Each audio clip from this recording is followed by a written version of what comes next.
Okay, great. So I'm going to kick things off. Thank you to Julie and Megan for the invitation to Elaine and I to share this presentation. So as Julie mentioned, this was a presentation we put together for the Crossroads conference. And as many of you know, that was, I think, maybe one of the first things that was canceled with COVID.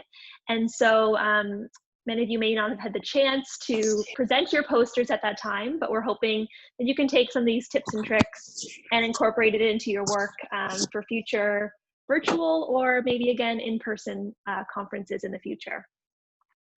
So our plan today is really just to kind of give an overview of these tips and tricks.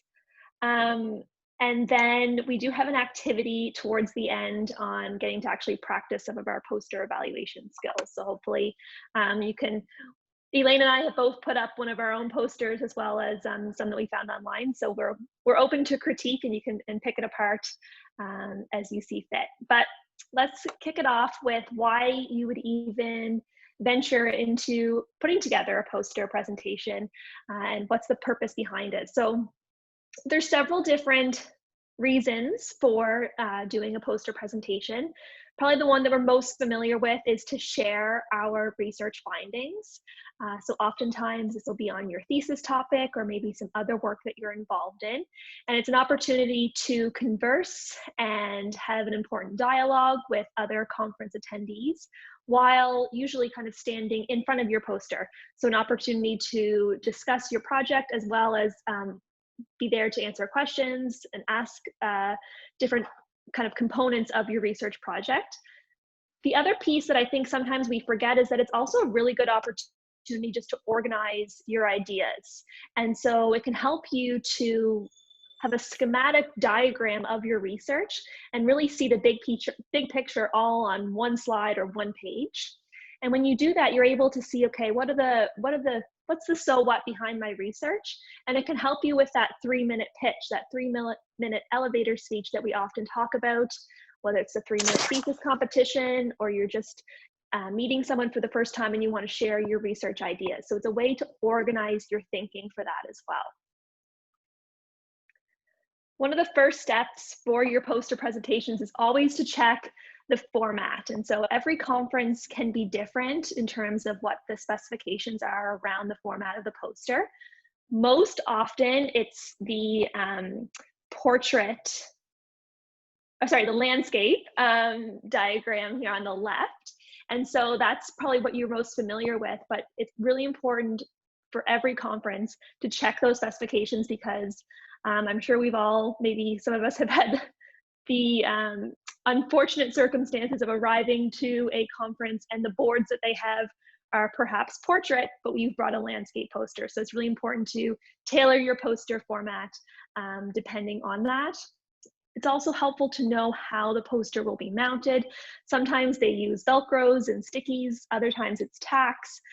So usually conference organizers will make that really clear in the conference details. And so you kind of know going in, do you need to be bringing thumbtacks or what's going to be available for you? So always start there before you dive into creating your poster. The next step is deciphering, okay, how are you actually going to create this poster? And so most commonly, they're often created on PowerPoint. This is likely because we're all quite familiar with the Microsoft suite of programs. So PowerPoint's printer friendly, it's user friendly, and it's quite popular. Sometimes I have found with PowerPoint that the colors can be different depending on what computer you're on, what screen you're on, and then when they print, the colors can be variable. So it's something to keep in mind when you're using PowerPoint. I've been to several conferences where other presenters have very, I would say, fancy posters, and most often I think that they're developing those in Illustrator or Photoshop software because there's lots of really unique features that you can use in those types of software programs. It's much more high resolution. But on the flip side of that, it's usually an expensive software. It's quite complex, but if you have those Photoshop skills, it's a great way to showcase and illustrate your research.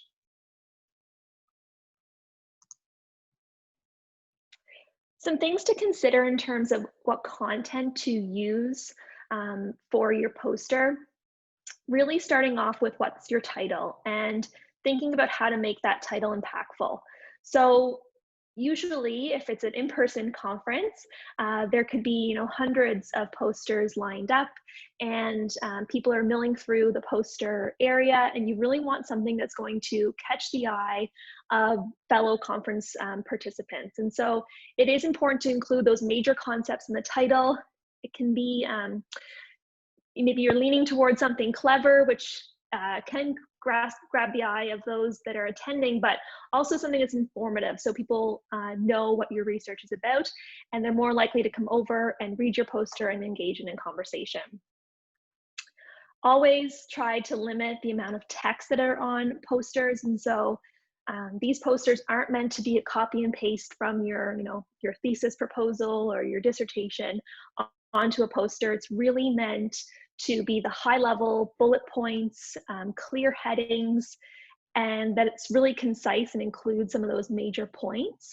Again, it's finding that balance between having enough information that it could be a standalone poster that I could walk by and understand what your research is about, but on the flip side, not having too much information, and you're likely going to be standing there and able to answer questions of participants. Graphics, we all know, can be really helpful to illustrate our research.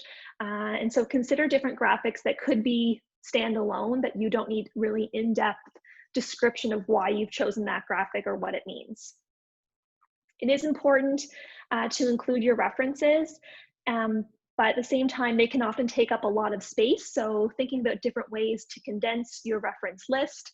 If you have a lot of references, a good tip is to consider bringing a printed reference list. And for those that are maybe asking for a specific reference or additional references for your work, you'll have kind of a printed reference list that you can hand out. On that note, I have also had success with printing off, whether it's an actual one page of your poster, just on an 8.5 by 11, or maybe some concise high level points. That's also something helpful just to have in your back pocket if there's someone who's really engaged with your work and wants to learn more or reconnect in the future. It's something that you can hand to them to kind of keep in touch later on. And I think this last point we can all learn from is you probably do have too much content after your first draft, so edit again to pare it down and really think to those major points that you want to include. Some key pieces in terms of content that really highlighting that you don't forget is that this is likely your work that you're leading as your thesis work or another project that you're engaged in, but remember all authors and affiliations and including those on your poster. There's some really different ways that you can do that, whether it's right underneath everyone's name or maybe in a box on the bottom, but making it clear who the authors are and where their affiliations are. Also including different funders that you have. So this might include their different logos. Some funders have a specific recommended acknowledgement statement that they ask you to include on any of your knowledge dissemination products. So it's important to use that statement as indicated. And so acknowledging any of those funders or other participants, research assistants, and volunteers. And lastly, think of this as just, if you were writing a paper that you were going to submit for journal publication, you would of course get input and review from your co-authors. And so although they might not be presenting with you, they're still part of this work. So it's really important to ensure that your co-authors review your poster prior to printing. So I'm going to hand it off to Elaine for some of the next pieces around style for your posters. Christine, it's Marilyn. Yeah. One of the things, Christine, that I've noticed occasionally is, that sometimes you see fabric posters. Mm-hmm. Have you ever, I never took time or I've never inquired about, is there a fabric that's unique for poster preparation, or they just seem so more, they're more easily transportable? I think Elaine has a great matrix of the pros and cons to paper and cloth posters. Oh, So I good. might hold off on that question, Marilyn, because it's a really good discussion point, and we can chat about it in a few slides. Sounds good. Thanks. Elaine, I don't know how to seeing if I can like give you control of. Okay. Oh, I think I can. Let me know if that works. Oh, 1 second. I need to. Okay. Did that work? That. If not, I can click. I think it works. Let me try. Okay. Yep.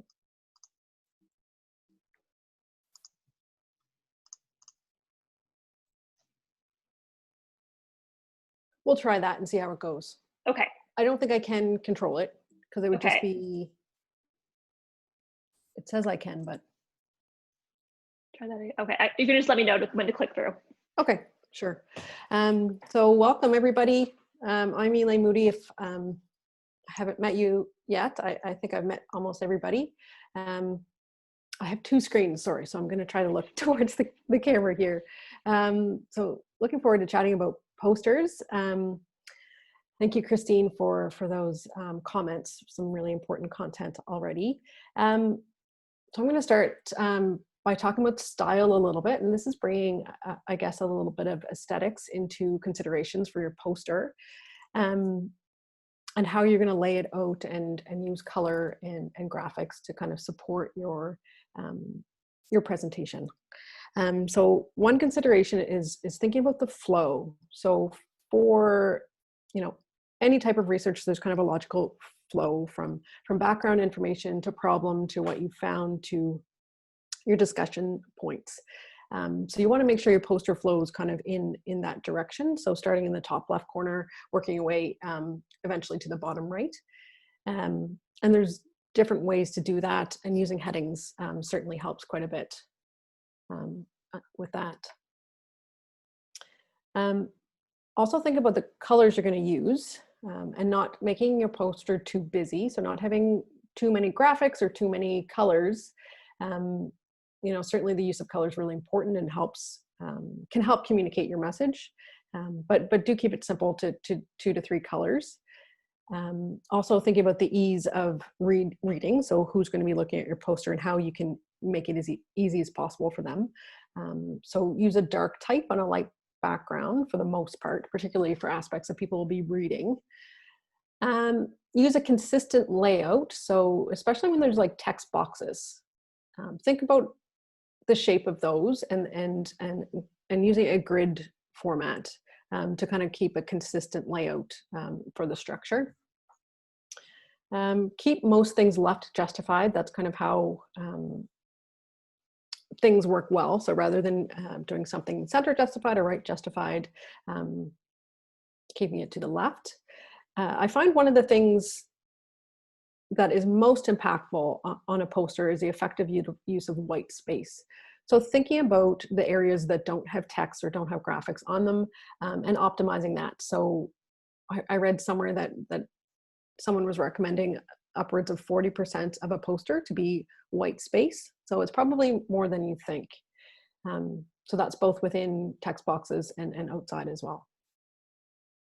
And quite often a 3-column format is recommended. And you can see lots of examples of that online. And we have a couple examples coming up that use that 3-column format. Thanks, Christine.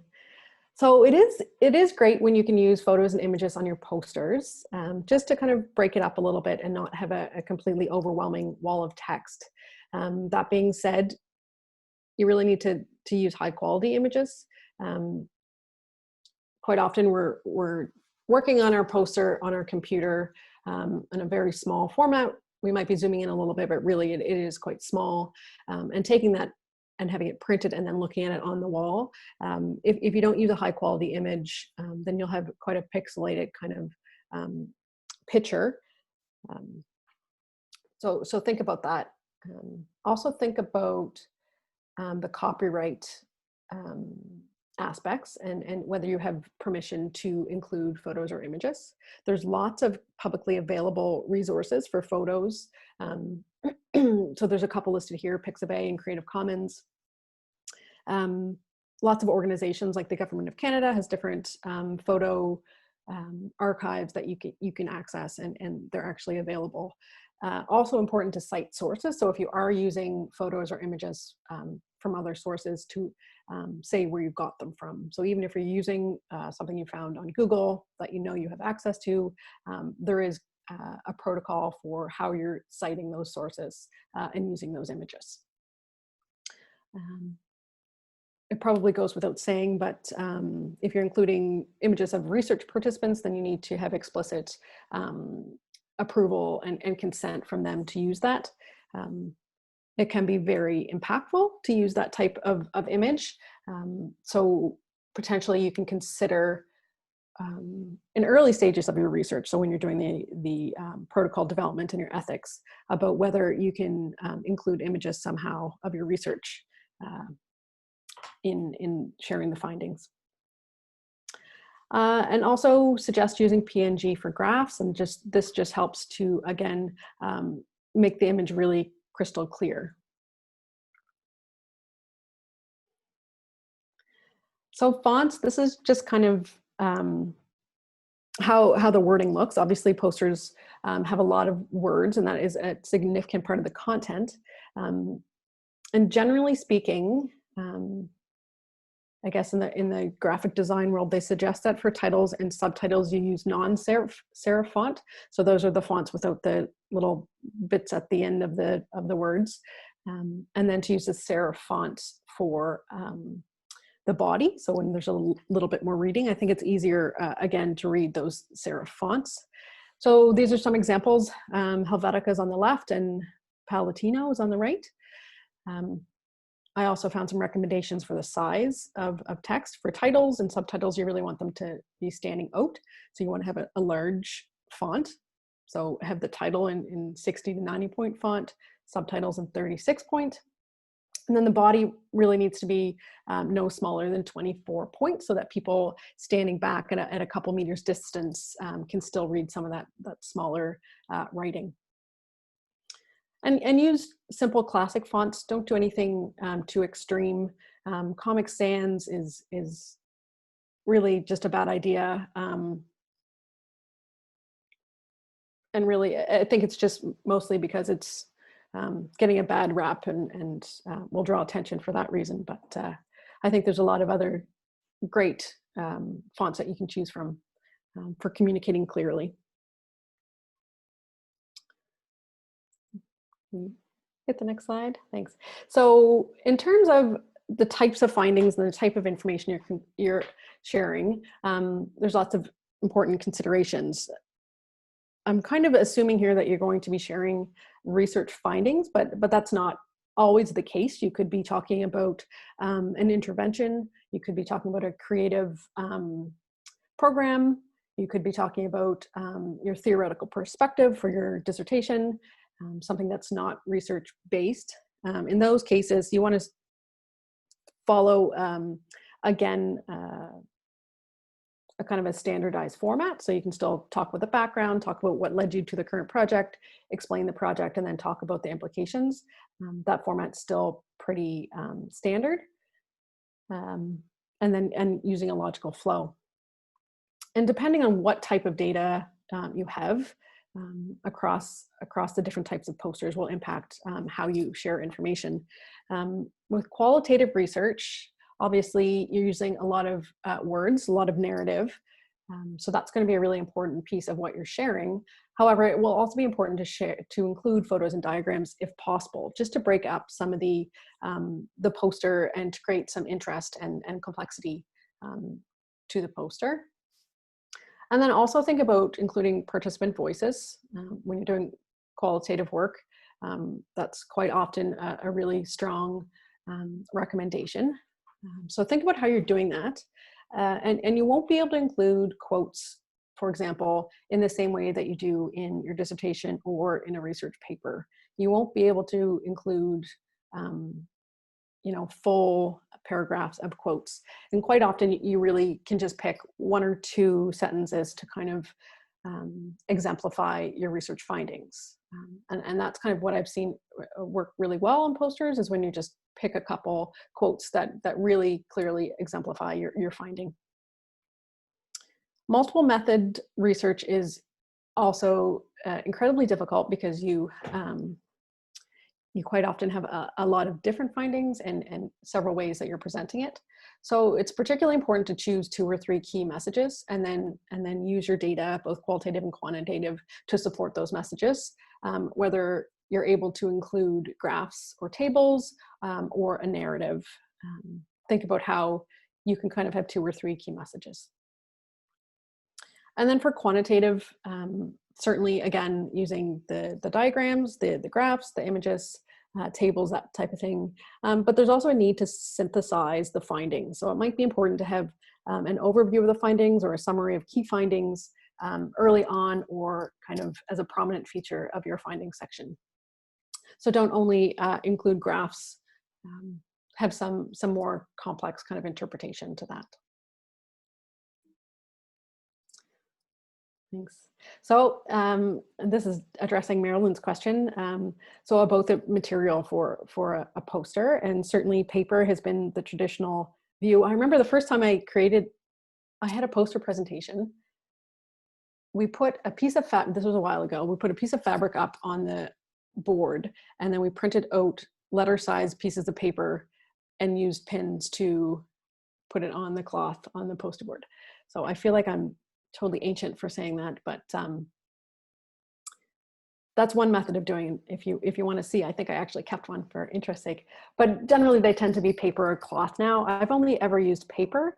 I find it works really well. You have to have them printed on a large size printer. There are a handful around. I think the library has one. I haven't used the library before. I use Image House, which is a place, I think, on Roby Street. And they just have, I think the widest they can do is 4 feet. So you have to think about that when you're thinking about how you're orienting your poster as well. So if you have if you only have a printer that prints 3 feet and your poster's 3 by 4, it can only go one way. So that's an important consideration.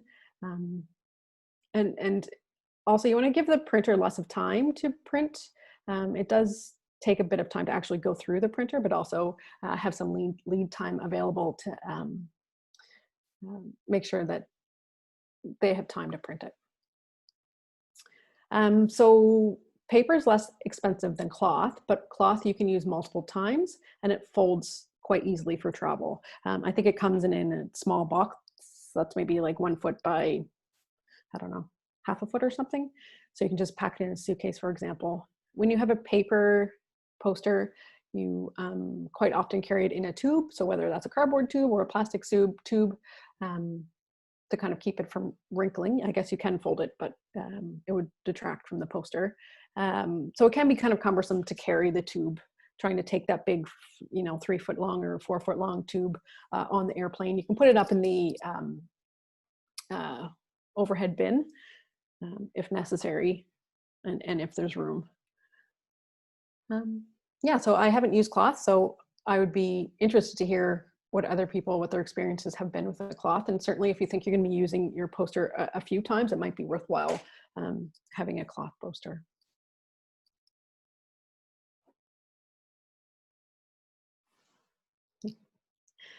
So thinking kind of in general about going to a conference and having a successful poster, and Christine had a really good point that we're not really doing these in-person posters at the moment. Everything's kind of moved online, but hopefully in the future we'll be able to do this again. Being at a poster presentation is a really great opportunity to engage people in discussion about your research, and even if it's just the people near you, it can be a really valuable way to get feedback and engage other people. So we kind of suggest that you prepare a brief oral summary, just a couple minutes. We can kind of go over the key points, and really you want to focus on the findings, particularly if it's a research paper. So think about your key messages, and then enough of a background to kind of give that context, and then think about some implications.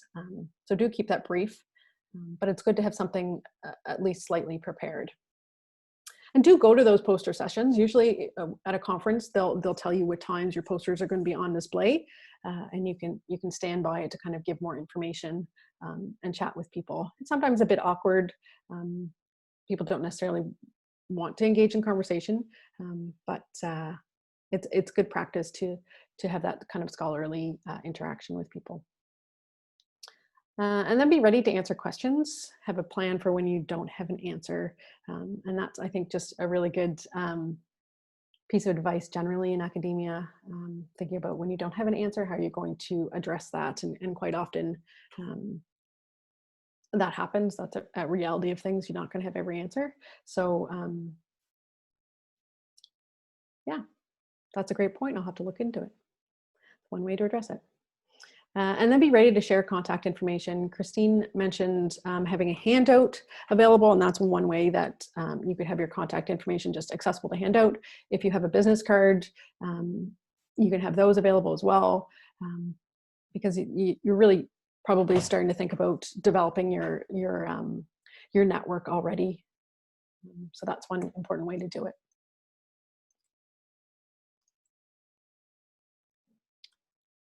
I'm sorry, Christine. That's okay. I wish I had.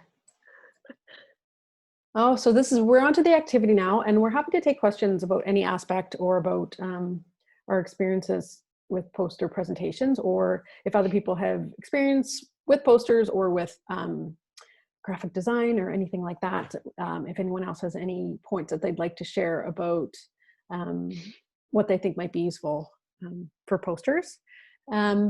And then we have an activity that we kind of designed where we're going to do a kind of a mock poster competition. So that's another element at a lot of conferences, especially for students, that they'll have a poster competition where, the students will submit posters, evaluators will go around and rate them, and then someone will be awarded a prize for winning.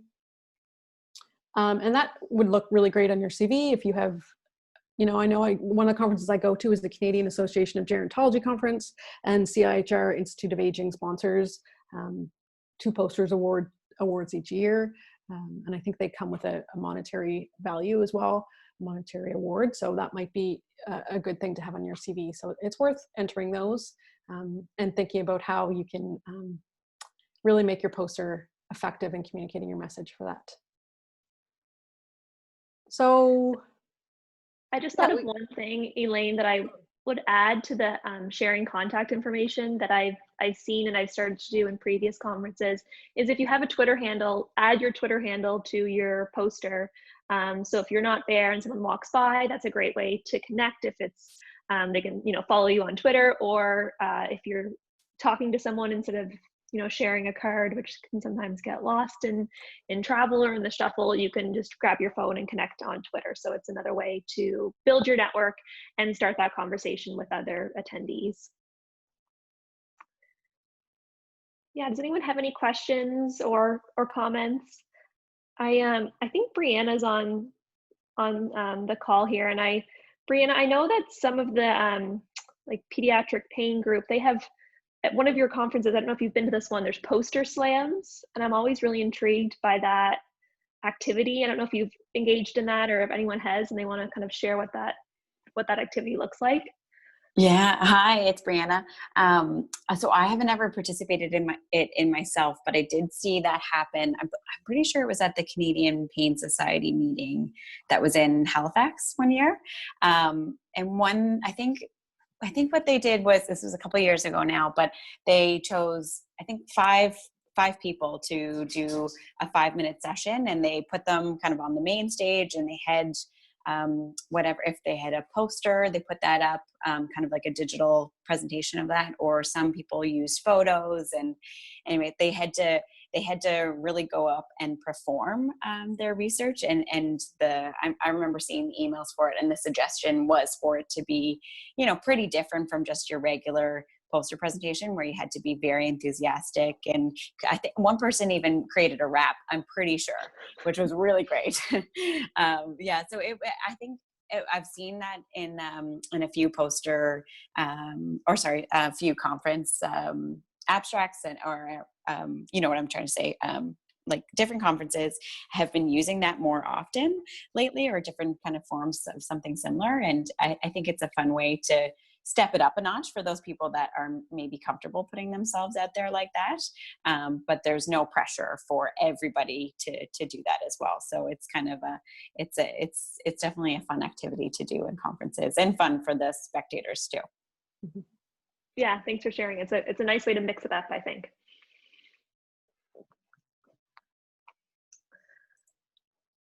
So Christine, I'm wondering if I can share the Word document. I'm just going to stop this share for a minute to see if we can. So when Elaine and I put this presentation together, of course, it was originally for a group in person, and we brought posters that we were hanging on the wall. We were going to do a mock poster presentation. So we're being a little creative with online, but we do have a Word document that is like a poster evaluation form, and I don't know if I can share it. I think I might have it accessible. Can we put in the chat or share files or something? Yeah, let me just see here, Microsoft. No, I tried putting it in the chat, but I think I can connect it to my OneDrive.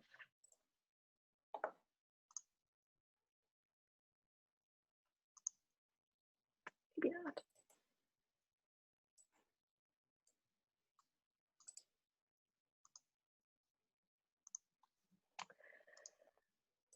Do we want to just show that Word document and everyone kind of get an idea, and then we'll bring up the posters again? Is that? Sure. If people can get fancy and want to take a screenshot of this, that might be helpful, but okay,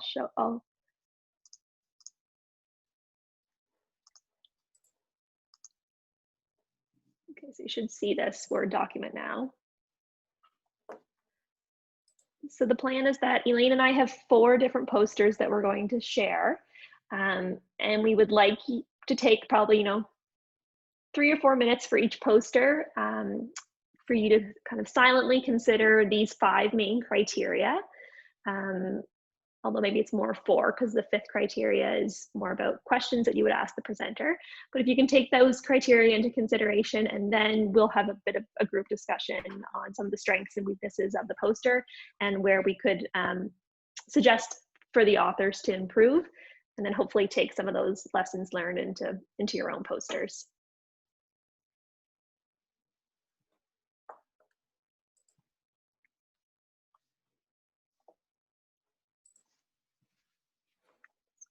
Give everyone a chance to review those.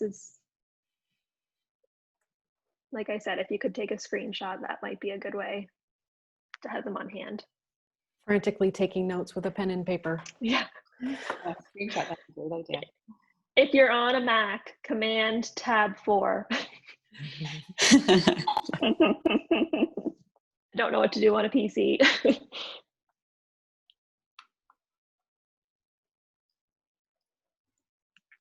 You can just take a photo with your phone. Oh yes, that's a great idea. Take a photo with your phone.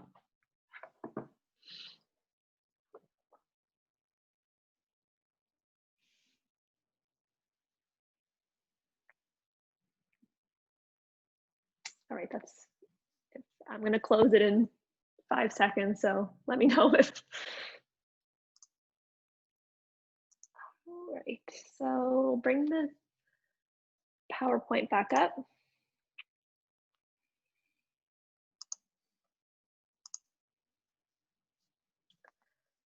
So can everyone see this poster now? Yes. Yes, thanks. Perfect.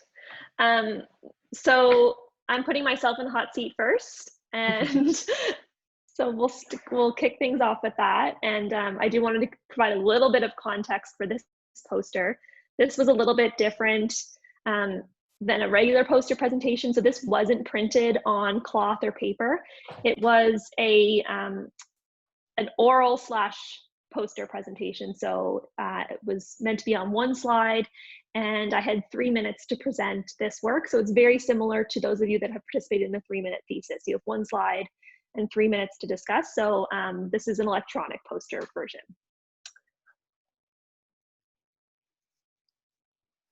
And I didn't take my own advice and screen or take a picture of that Word document. Do you want me to send it to you, Christine? It's Brianna. I took a screenshot. That'd be great. If you could just text me. Thanks. Yeah, of course. I can't exit out of PowerPoint and we'll lose the slides. Anyways, yeah, so let's take a couple minutes. Everyone use your evaluation guide to critique this poster.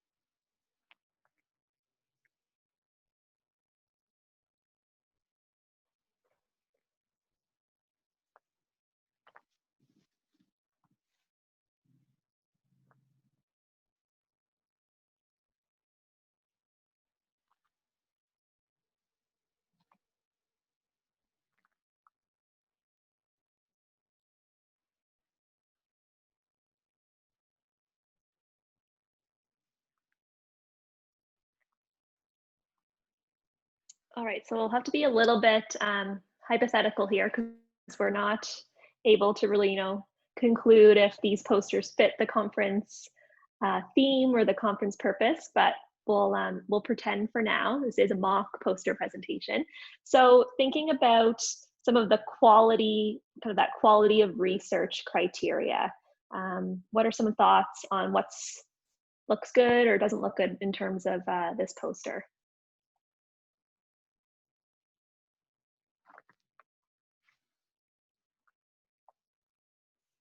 So I might be jumping ahead, but I like the use, I think I am jumping ahead.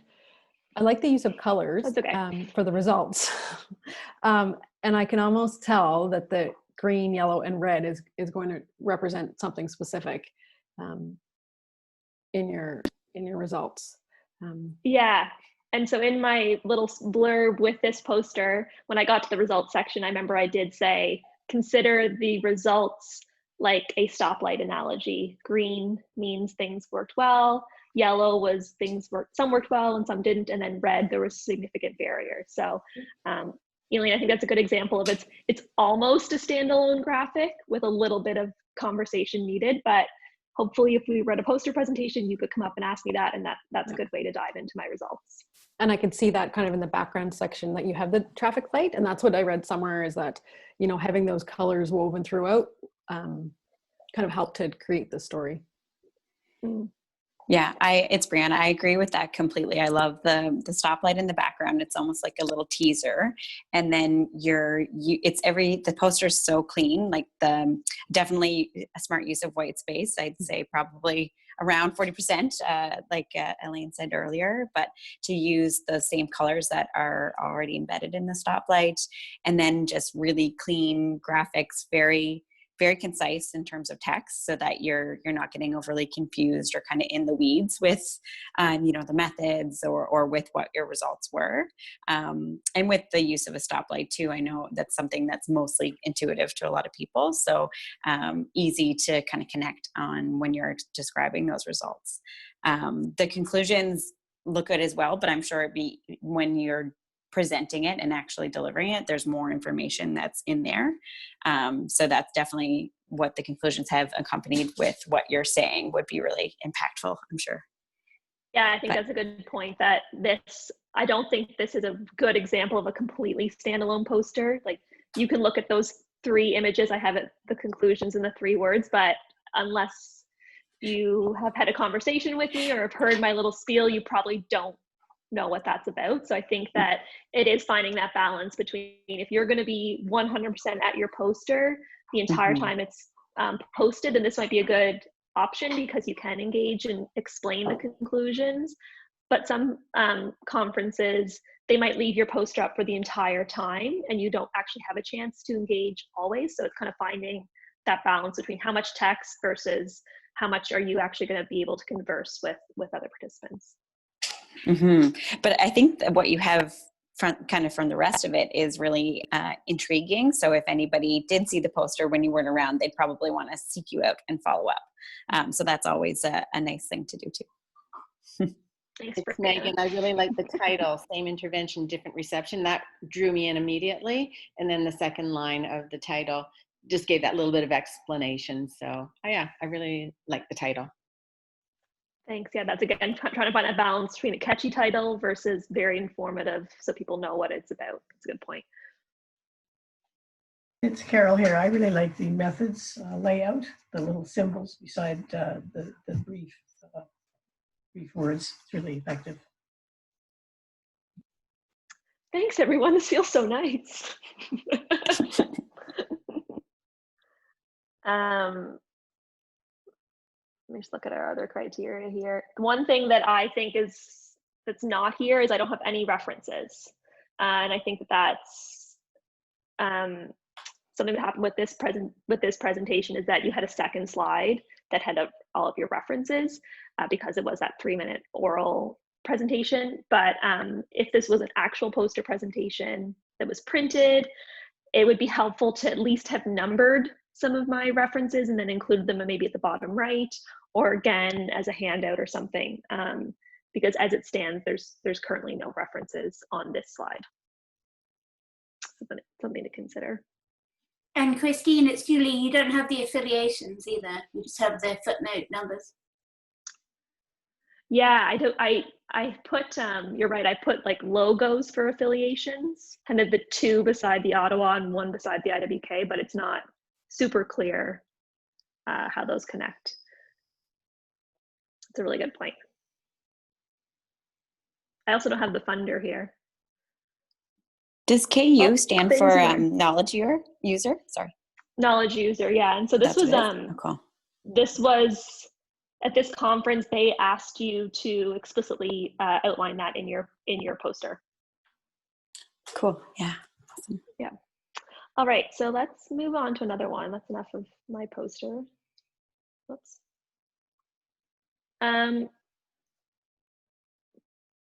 This is one that I think, Elaine, do we want to go to yours? What do you think? Oh, we can do mine next. I don't know. Okay, let's do that. How? Yeah, and then if we have time, we can do another one. It's interesting. When I put this up, I started thinking about the criteria. And I'm like, oh my goodness. I don't know if you guys can even read all that. Don't read the cases because that's just really specific, but yeah. I'll let you all take a couple minutes to critique.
So did you guys have enough time to look through it? It was only a minute, but it felt like longer. It always does feel longer, doesn't it? It does, yeah. It's Megan. I have kind of a comment question. I tend to write in sentences also, but when you were presenting, you suggested no sentences. So while I look at this and it flows nicely and I get lots of information, I think, oh yeah, what about the bullet points? Yeah, I do like bullet points, and especially when you're trying to be really concise with your wording, it is really effective if you can communicate through bullet points. Hmm. And I think I could have been more concise and include fewer words if I'd used more sentence fragments rather than full sentences. Because this is usually what my posters often look like this. So Mhm.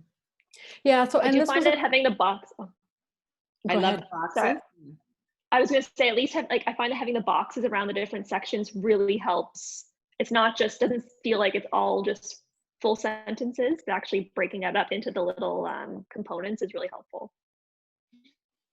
So this had a big qualitative component. And so I always do find that a challenge to include enough narrative to make the poster meaningful. So I think that was my goal in this poster, was to include lots of words, but effectively, and also use lots of white space.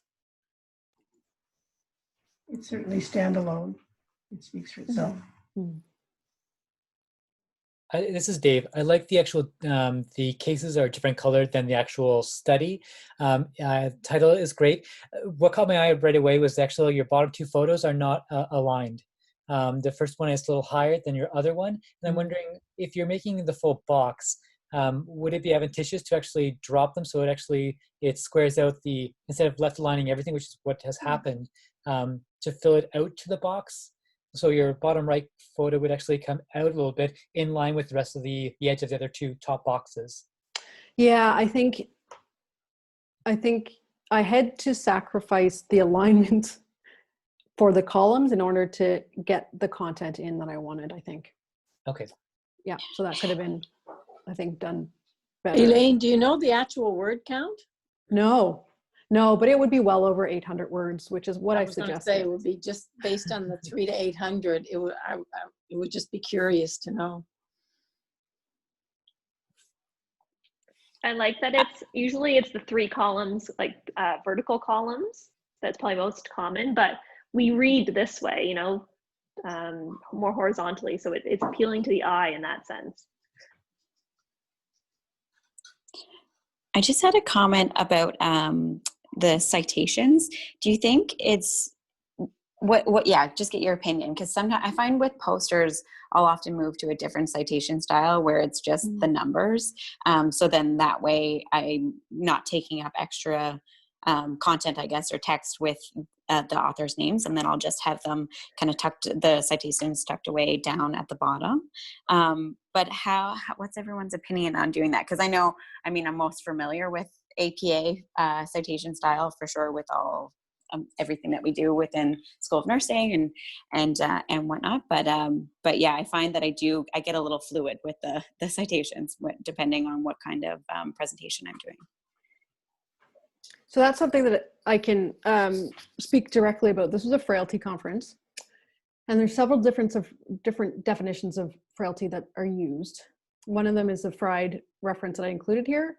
So I did that purposely because I wanted people to know what definition I was using, and that's the only citation that I included here. And I probably should have cited my introduction and some of the discussion as well. But that was, I would agree that, especially if you're trying to be more concise with wording, that you'd want to use Vancouver style or something else that has just numbers. Right, but that's a great point when you really want to highlight and kind of give credit to, if it's a specific definition or something that, that's certainly to add the author's I anticipated that would be a point of discussion, so. Okay, planted it, yeah. Awesome.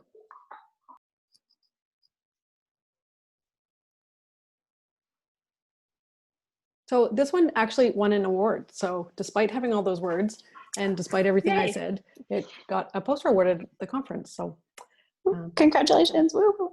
Yeah. I guess it ended up communicating something that it needed to. Awesome. And you can't really see. Have about 5. This is. Sorry, go ahead. I was just going to say. No, go ahead, Elaine. The top in the middle here. That's a specific way the Frailty Network wanted the work that they funded to be cited, and then I do have the reference at the bottom, or the citation for all the images at the bottom left as well, which I think is important. Mhm.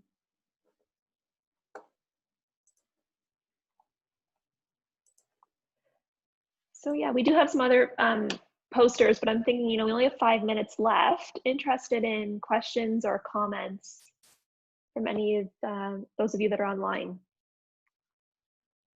Not necessarily about this poster, but about the presentation in general. Hi, Christine and Elaine. It's Keisha here. Hi, Keisha. Hi, Keisha. So thank you guys for this presentation. Really helpful and informative. I do have 2 quick questions if I can squeeze them in. So the first one is just related to contact information being on the poster. And I know you mentioned like the Twitter handle, but what about like the corresponding author info? So maybe an email. What do you guys think about that? Yeah, I've done that too, put my email on a poster. And I've had people come up and take a picture of maybe that section of my poster. So it's another good trick and suggestion. Don't know if you've had experience with that, Elaine, or any other. I put my email on. I mean, you'd still have to type it into the email address if you were composing an email. So I don't know how useful it is. So that's my decision making. So why I don't include it, because I don't think it really helps people. I think it would be just as easy to like Google my name, to be honest, and get my email address that way. Okay, that's helpful. But I don't know. Yeah. And then just the second question, it's around making edits or not being able to make edits to a poster. So one of the challenges that I encountered in the past with a poster is if someone, say, changes their affiliation. So how do you reflect that? But it could be something related to the content even. So maybe it's a part of the methods that have changed or something. How do you, I guess, navigate that maybe in your presentation of the poster and just thinking kind of forward? Yeah, that's interesting. I guess in my experience, I've mostly printed my posters very close to the conference. So it has been relatively current information.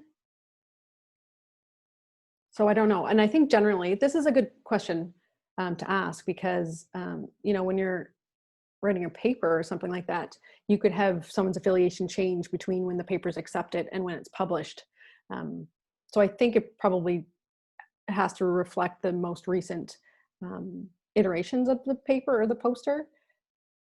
Okay, and yeah, that's what I was wondering because also you mentioned publication. So sometimes, someone's affiliation or something changes in the middle of it, in the middle of like resubmission. So like I have heard before that you would normally default to where the person worked when the work was done, but I don't know.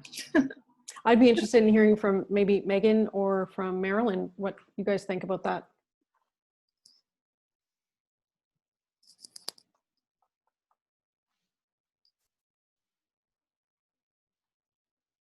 Hi, I'm here. I was waiting for Marilyn to talk. Yeah, I don't have any suggestions. I'll have to think about that. Hi, it's Brianna.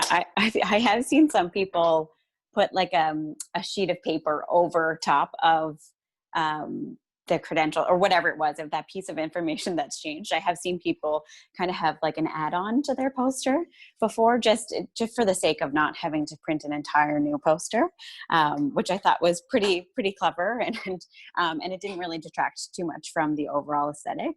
Or even, I think Christine had suggested earlier on, like having an additional one-page summary that you could hand out. So I wonder if in that case, if you weren't really in a position to create a whole new poster, but maybe could make an updated summary, and then what you would verbally present during your poster presentation could be the most up-to-date information and credentials. And then you could also have like supplementary that little one pager that reflects that information too. Because it can be quite expensive to print posters for sure. And you don't necessarily want to be completely replicating this exact same poster whenever there's a pretty small change. So I think people are, I don't know, I'd be interested in how people feel about this, but I'd say most people would be understanding as long as you're at least attempting to make sure if it's affiliations, like make sure that it's the most up-to-date, either verbally or with a supplementary resource. Yeah, and that's a great point.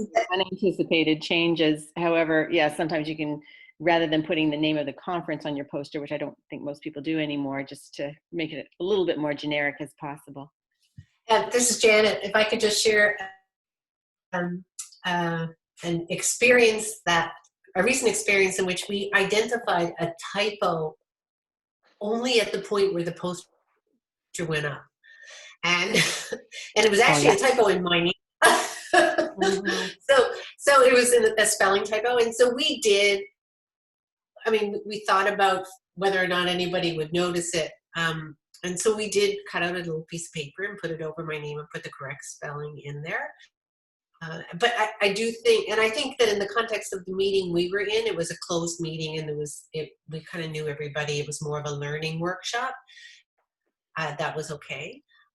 So Brianna, just to your point of, putting a little piece of paper over it to save the cost of having to reprint the poster, I think it was okay. But what it does speak to is the importance of proofreading. Because sometimes you can look at it and you don't see it when you're proofreading because your brain and your eyes are not connecting somehow, or you're thinking you're looking at a spelling. So it's really good to have somebody else proofread your poster to make sure that there are no spelling errors. Sure. My very first poster, Janet, and I think it did see some people, but we had gone through so many iterations, and it said I had there twice, or the word there twice. It was so mortifying. I think it was crossroads or something, and then it was up on the poster. I'm like, how did I miss that? Come on. All right, we are at 1 o'clock. I just want to thank everyone for participating. It was a great discussion, and thank you again for the invitation to present. Thank you so much, Christine and Elaine. It was an excellent presentation, and thank you for everyone joining and participating in the discussion. Just want to give you a round of applause. Thank you. Thanks. Thank you. Silence, because everyone's on mute. Thank you so much. Take care, everyone. Thanks. Bye.